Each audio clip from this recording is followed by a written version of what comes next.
an individual community on its own. So accessing tourists, bringing tourists to these islands itself is a challenge for us. So we don't, although we don't call these areas, so the small islands, as rural areas, we still focus very much on the development of the community here, the progress of the community through tourism here. So enhancing the accessibility of tourists, making easy access for them to go there itself is the biggest challenge. I think that probably is the biggest infrastructure challenge that we always have to face. And when we talk about, because Maldives has, globally Maldives is known as an ultra luxury destination. So probably the same transport network, the same connectivity network that we have to use even to access local islands. So so we rely heavily on this expensive transport network again that we have for our ultra luxury tourism. When we define ultra luxury tourism, we're talking about we have a resort on an island itself. So it's a very expensive operation here. It's extremely expensive that the management of the resort itself provide all the facilities, including utility services and all that.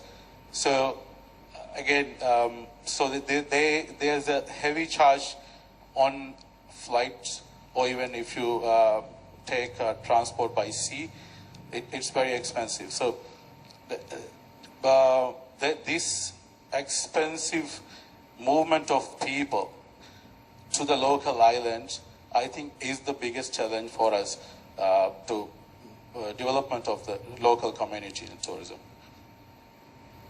Thank you very much, Minister. Indeed, the challenges that we saw from member states in terms of remote areas are the same you face at the end of the day: connectivity, the cost of infrastructure, but also I think an interesting point is like how do we engage the private sector in supporting some of that cost for the infrastructure, to which obviously they also benefit in terms of development. But you're talking about communities, also obviously fisheries is a very essential component of the Maldives. And how do you work with those communities to actually make them part of the tourism value chain, which are very similar, well, as we do in other agriculture destinations? Oh yes, I think most of the times when you talk about the village tourism or rural tourism, it comes with the assumption that it is an agricultural community here. And then, of course, you have the coastal communities, coastal villages as well. But most of the, even in the islands or the coastal communities, you have sort of like an island, geographically zoned as an island coast. But again, the island itself have a ring of coasts. So the whole community becomes either in a fishing village or fishing community.